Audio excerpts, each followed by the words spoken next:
Welcome to Choice Classic Radio. Like us on Facebook, subscribe to us on YouTube, and help keep this show alive by donating at choiceclassicradio.com. For more of your favorite old-time radio shows, join us on our companion podcast, Choice Classic Radio Detectives, where we bring to you tales from the greatest detective shows the golden age of radio had to offer. And now, with 31 episodes made from 1941 to 1942, we bring to you Dark Fantasy.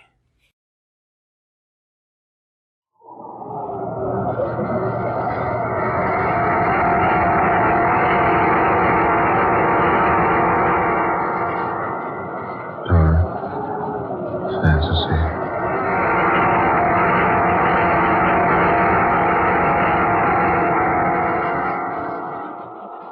Death from the Past, starring Jane Wyatt.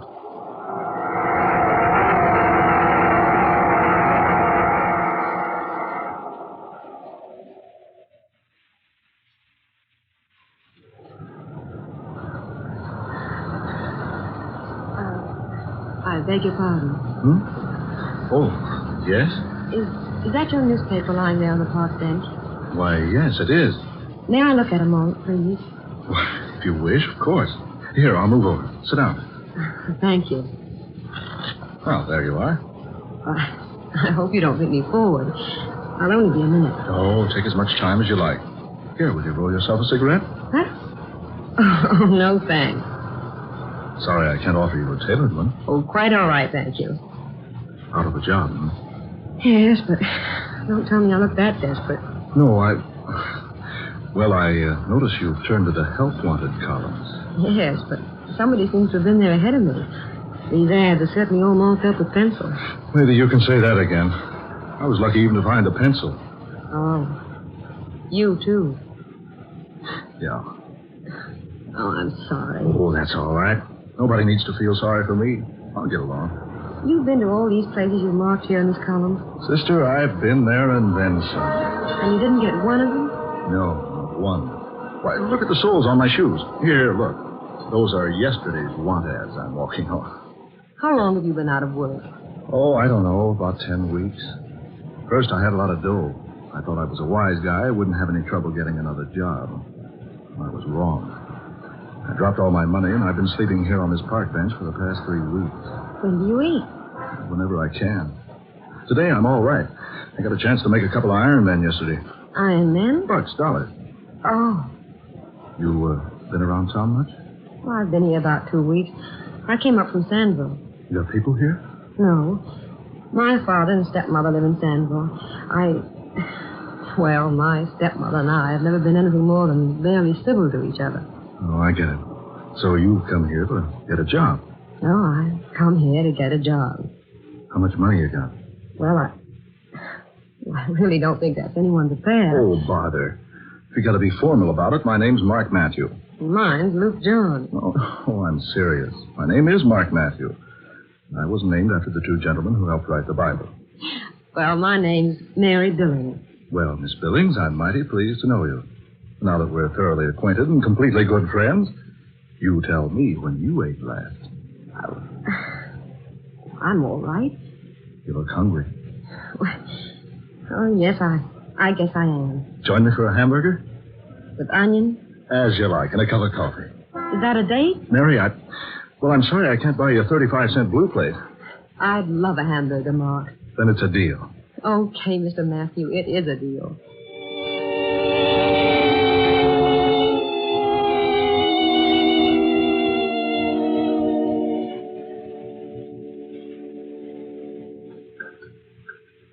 Want another hamburger, Mary? No, thanks. Two's plenty. You shouldn't have made me eat that second one. I'm sure you can't afford it. Oh, I know where I can make $1 or so tomorrow. I'll buy some cigarettes if you don't think you can roll No, one. thanks, no. And don't buy any. I really don't smoke much. Say, you're a nice girl to know. Inexpensive. I really don't know why I'm letting you do this for me. I'm not in the habit of... Oh, I know. Neither am I. But my Irish mother taught me never to ignore a pretty young woman who is hungry. Say, you are pretty, you know. I thought you were going to be different. Yeah, I'm different. I say I'm going to feed you hamburgers, and I feed you hamburgers. Oh, and good ones, too. Don't I know they're good? I've been eating them for weeks. Ma, I think I'll answer this ad. Say, did you drag that old beaten-up newspaper in here with you? Well, certainly I did. I'm still looking for a job, even if my hunger has been temporarily satisfied. Well, if you can find a job out of that bunch, you're a better job hunter than I am. Well, you haven't tried this one. Someone's looking for a woman. Sound good? Very. Listen. Wanted. Stenographer.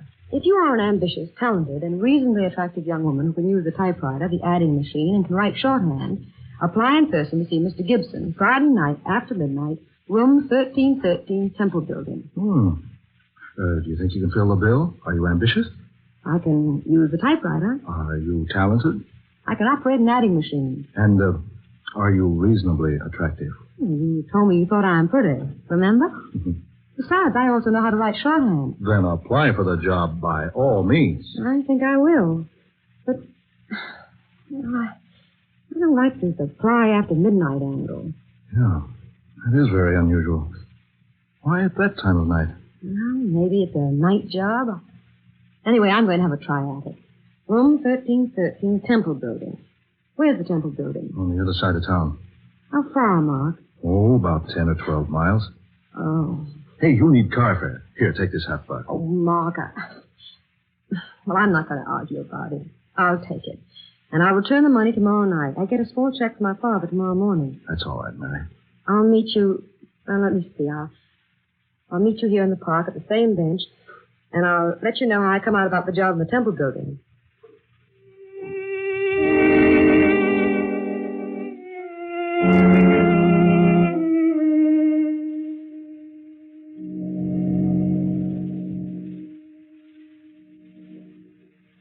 Yes, this is the Temple Building, all right.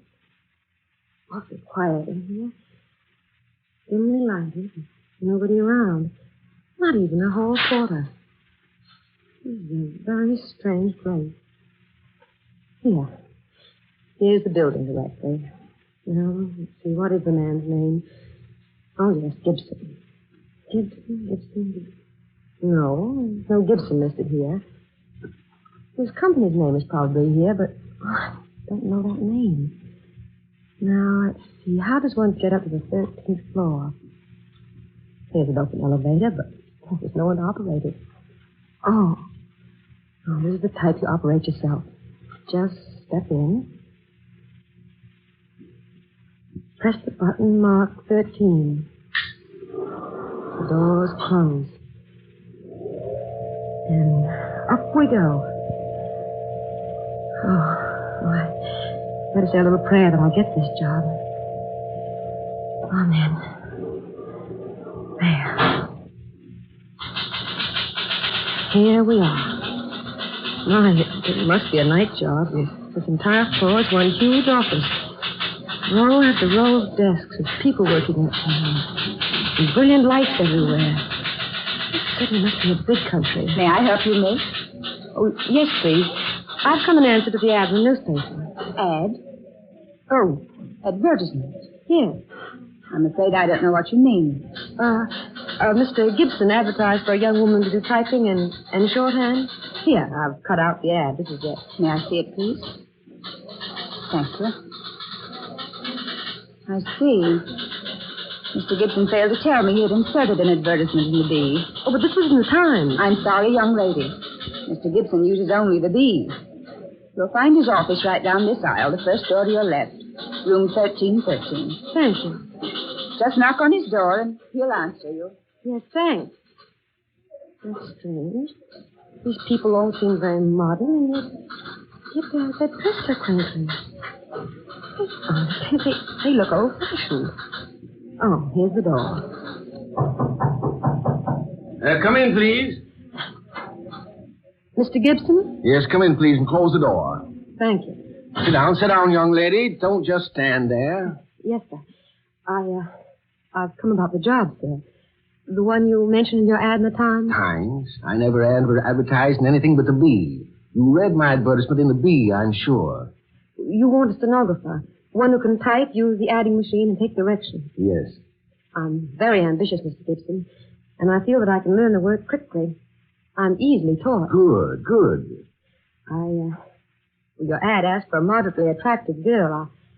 I'll try to be neat and tidy, sir. My dear young lady, if your qualifications are as you claim, I feel you'll do very nicely. Here, take this pencil, please, and this pad. There now. Are you ready to take a letter? Yes, sir. Address it, Mr. Hugh Lanning, 1501 Tower Building, City. Dear Mr. Lanning, we have received your order for the office materials listed on your invoice, and I shall personally see to it that the items ordered are assembled, boxed, and shipped to you immediately. We are exceedingly thankful for your order, and we trust you will find our service up to its usual promptness and carefulness. If we may serve you again in the future, please be assured every attention will be given to your desires. Yours very truly, the Acme Office Supply Company by Jonathan Gibson. Got that? Yes, sir. Now, will you type it up, please? Use that machine over there. You'll find paper in the drawer. Yes, sir. How old are you, young lady? 22. Your name? Mary Billings. Where were you born? In Sandville. That's about 35 miles from here. Are you ready to start work tonight if you prove satisfactory? Oh, yes. What salary will you expect? That'll depend upon the work, sir. You must know what's fair. Well, say $20 a week. Shall we say that to begin with? Then if I do more than $20 worth of work, I'll ask for a raise. It's my opinion that employees should be paid according to the amount of work they do. True, young lady. Quite true. What's your home address, please? 2122 Melrose. I'm only there temporarily. Will you please sign this, Mr. Gibson? Eh? What? Sign what? The letter you gave me. It's ready. Finished? Already? Young lady, you're quite efficient. Let's see. Typing is neat. I like it. Thank you, sir. I hope I may have the job. Yes, of course. But one thing, Miss Billings. Yes, sir. Your clothes, my dear. They're, shall we say, a little too modern. Too modern? I thought them quite conservative. The neckline and the skirt length and the sleeves. I'm afraid, Miss Billings, you'll be compelled to wear a tight neck dress, long sleeves, and a skirt to the ankles. Like the others outside I dressed, sir? Yes, exactly. And the rouge and lipstick. We don't use cosmetics with the Acme Company, Miss Billings. Very well, sir. And the short haircut. Bob, I believe it's called. You will let your hair grow out, Miss Billings. Meanwhile, you will add a switch to your hair. Yes, Mr. Gibson. Now, if you just step outside and speak to the young lady at the reception desk, she'll show you a place to work and assign your duties. Mr. Gibson, I can't thank you enough. I work very hard, and I'll try to be a credit to your company. I'm sure you will, Miss Billings. May I tidy up your office before I take over my work? Tidy up my office? Well, yes, if you pardon me. We really could stand a little cleaning and dusting. So many cobwebs and dust everywhere. But these windows look like as though they hadn't been washed in years. And your calendar needs changing, Mr. Gibson. My calendar? Yes, look. It says April 16th. This is January 16th. My dear girl, you're mistaken. This is the 16th day of April. And the calendar says 1912. That's right. This is 1912. But, Mr. Gibson, this is 1942. And it's January, not April. My dear young lady, are you in earnest? Why, of course I am.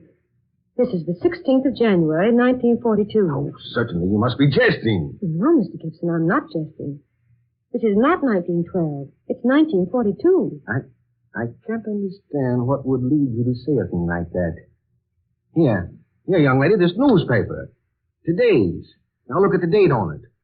April the 16th, 1912. There, you see? Gibson, you say this is today's newspaper? Of course it is. Look at it yourself. Fresh ink. Smell it? Fresh paper. Yes, you're right.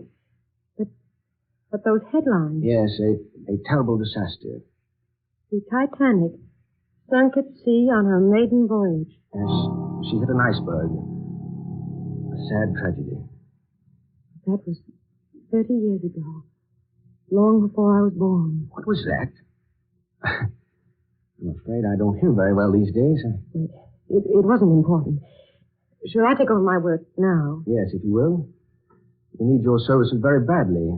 Business is exceptionally good, and I admit it's difficult to find young women with as much ability as you have. Thank you, Mr. Gibson. I'll try to live up to your expectations. I feel certain you will, Miss Billings. If there's anything you don't understand, just ask the young lady at the front desk. Yes. Thank you, I shall. Thank you very much, Mr. Gibson.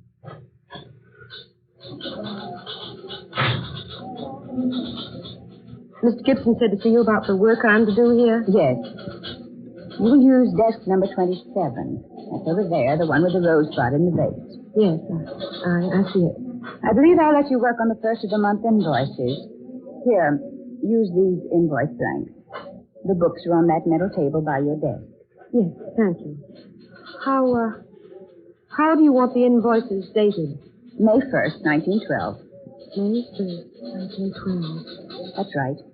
They'll reach our customers the first day of May.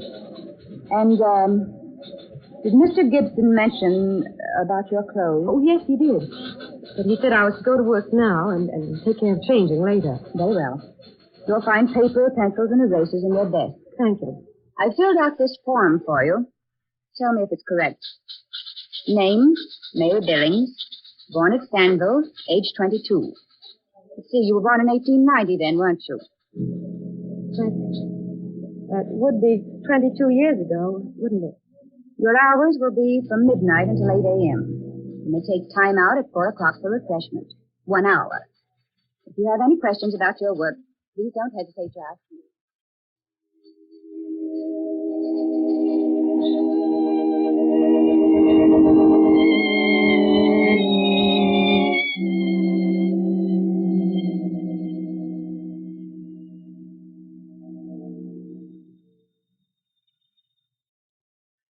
Miss Billings speaking. Yes, Mr. Gibson. In your office? Yes, sir. I'll come in immediately. Yes, Miss Gibson, you sent for me? Yes. Sit down, Miss Billings. The dawn will be here soon, Miss Billings. I don't have a watch. And there are no clocks in the office. You noticed? Yes. Ah, yes. The dawn will soon be here. And all too soon. I haven't been here long, Mr. Gibson, but I enjoy the work I've done so far. Yes, Miss Johnson reports you give all your attention to your work. She reports that you're extremely efficient. Oh, that's I've tried to apply myself. Yes. You were just as I expected you would be. What was that, Mr. Gibson? I mean, I could tell by the work you did in here for me that you would be quite capable. I hope you like me well enough to allow me to keep the job. I want you to go home now, my dear. You've done quite enough work for tonight. But I'd just as soon stay my full time. No. Won't pay to overwork the first day, you know. Here, Miss Billings, is your check. My check? Yes, you probably need a little money. Why, yes, but... No. Just cash the check and get what you need with the money. But this check is made out for $80. Yes. I believe that was the amount, wasn't it? I don't understand. Would you mind going now, Miss Billings? The dawn will soon be here, and would you mind going now? I know if you wish. Thank you, my dear. And may I wish you every happiness, Miss Billings. Every happiness in the world. Good day now.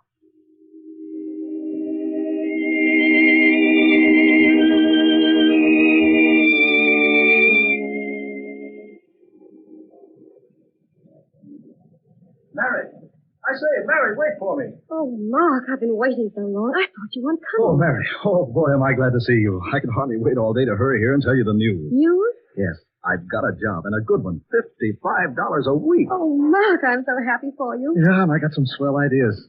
I'm going to tell you one of them before long.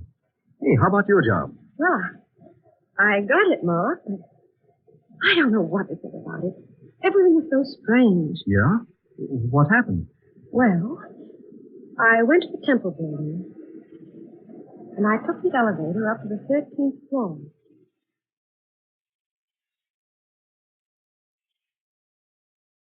So, I took the check and left the building, just as the dawn was beginning to break. That's odd. Very.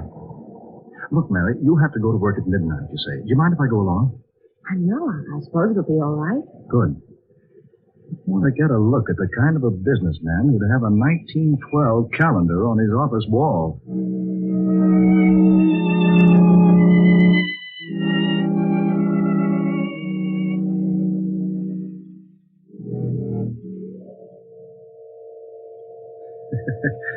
That's some elevator, hmm? Here, push the button for yourself. Yeah. Guess they figured it took down an overhead. No operator. Here we are. Mark, Hey. Are you sure you pushed the right button? I'm positive. But look at this place. I thought you said this entire floor was an office. Yes, it was. Now, there's nothing but one dim light.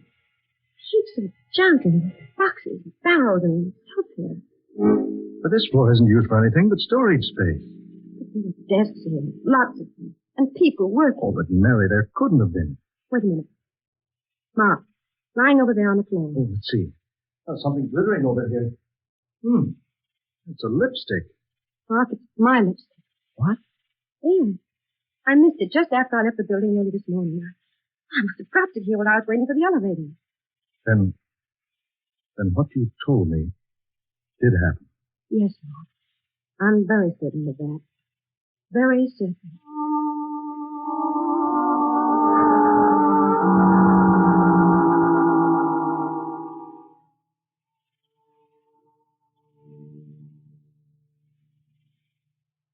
Come inside a minute, Mark, will you? I want you to see the check the little man named Gibson made out to me. Yeah, I want to see it. There's something else I want you to look at. Something I brought with me from home. Come in. You said this fellow Gibson had a City B newspaper on his desk. Yes. Dated April 16th, 1912. Well, you might not know it, but the Bee went out of business in this town 20 years ago. But the ink was fresh. And the paper. Any newspaper printed 30 years ago would have been yellow and faded. Yeah, that's true. Oh, is that the check? Yes. Here. And for $80. Wait a minute. Did you notice this, Mary? The check's made out to Margaret Billing. Yes. I noticed that this morning, but I thought Mr. Gibson had just made a mistake. Now, I think I know the answer. Do? Say, what are these things in this little box? Your souvenirs? Yes, more or less.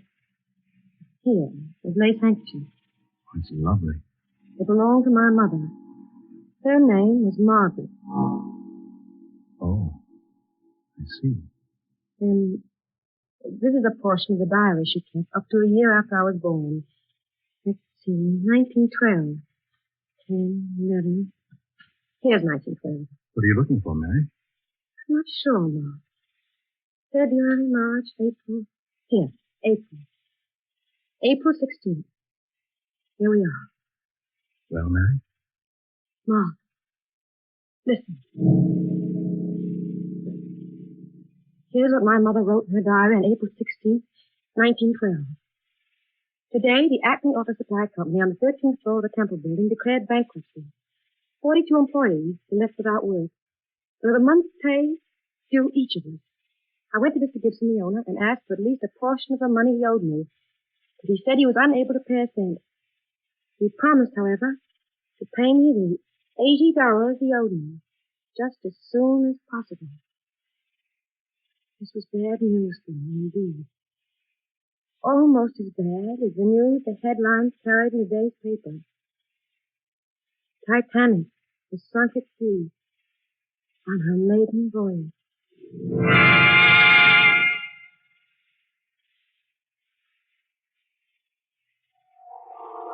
Dark fantasy.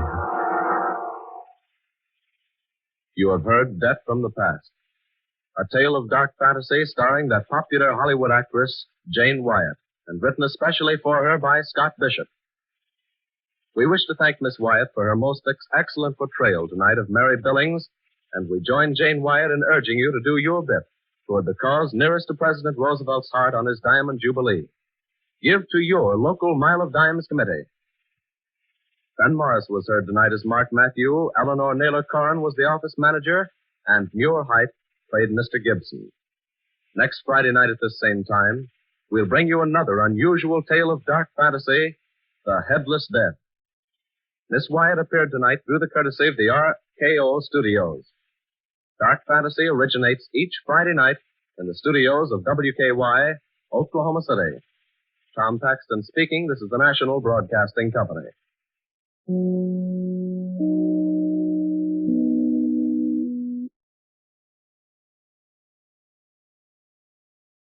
That concludes today's episode. We'd like to thank you and remind you to donate at choiceclassicradio.com. Remember, your donations make episodes like this possible.